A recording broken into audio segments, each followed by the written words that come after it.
Some stunning new revelations into who exactly changed the now famous Benghazi talking points and effectively removed the mentions of terrorism, which later turned out to be exactly the fact and true, when they were detailing the attack that killed these 4 Americans. Here is former acting CIA Director Mike Morrell explaining why certain terms were pulled out of that document. You also took out Islamic extremists. Yeah, I did not take out extremists. I took out the word Islamic in front of extremists. I took it out because we were dealing with protests and demonstrations across much of the Muslim world as a result of the video.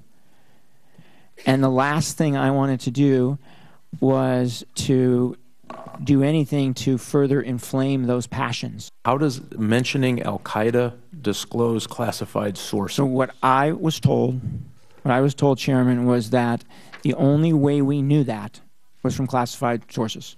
I have to tell you, that confuses me greatly.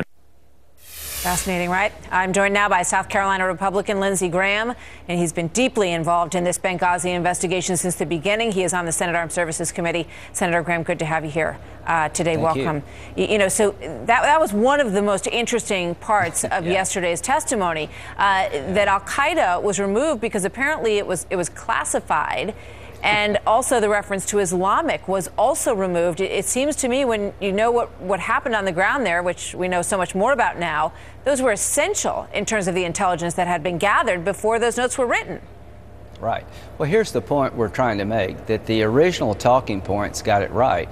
Al-Qaeda involvement, Islamic extremists attacked our consulate. It was a terrorist attack. By the time Mike Morrell got through with the document, Al-Qaeda was deleted. Extremist stood without Islamist, and a demonstration was mentioned, and there's no evidence on the ground from people who lived through the Benghazi attack. State Department or CIA folks were telling headquarters in Washington there was no protest, quit saying this. So the big deal here is that the original talking points were altered in a way to create a false story about what happened in Benghazi, supportive to the political ambitions of the president 7 weeks before an election. And for us to believe that Mike Morrell overrode all the information coming from his people on the ground and relied on an analyst who came up with a story beneficial to the White House by accident is just insulting to everyone's intelligence. Yeah. You know, you and I have talked about this other meeting that took place. We've talked about it a couple of times, and it was after Susan Rice's Sunday appearances, and then there was a lot of scuttle that happened after that. People very upset about the way she presented the whole story. So she went up to Capitol Hill to talk to you, to talk to Senator McCain, and to talk to Senator Kelly Ayotte to kind of explain what had happened. And Mike Morrell came with her, and you all had an interesting exchange that day about who changed these talking points. Here's what he said about that, and then I want to get your reaction. Okay. They called the FBI, and the FBI protested very vigorously. So nobody from the FBI ever called me to complain. I didn't wait until I heard that the FBI was upset before I corrected the record. I corrected the record as soon as I found out. How many people in this town do that? So he had told you that the FBI changed the talking points in that meeting, correct?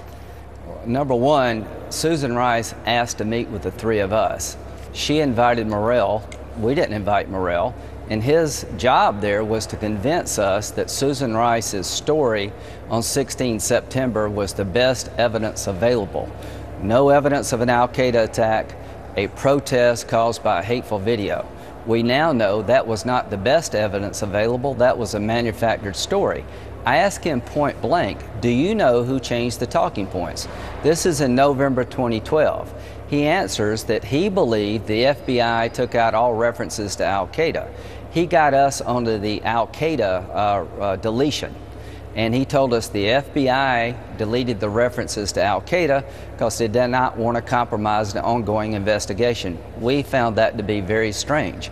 Senator McCain also asked Mr. Morrell, why didn't the CIA call the FBI agents who were interviewing the survivors of the attack in Germany on the 15th, the 16th, and the 17th of September?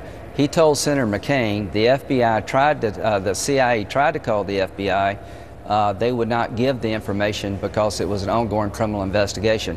I contacted the FBI about both statements. They denied that they required al-Qaeda to be taken out of the talking points, and they denied that their agents refused to talk to the CIA about what the survivors had told them. For Mr. Morrell to have corrected the record, he should have told us, I was intimately involved with changing the talking points. Here's why I changed them. And he never said he was involved at all. He took us down the al-Qaeda road, and he misled us by not being honest with us about who changed the talking points. This is a guy that if you don't ask the absolute right question, he will mislead you. He sat silently 2 weeks before in a hearing in the House Intel Committee where Director of National Security Clapper said, I don't know who changed the talking points. We don't know. Mike Morrell was sitting right by him, and he never uttered a word by saying, sir, I changed some of the talking points. He said yesterday that he wished that he had spoken up at that moment. Senator, we're out of time. We got all this breaking news today. We got to leave it there. Thank you so much. Always a pleasure to have you with us. We are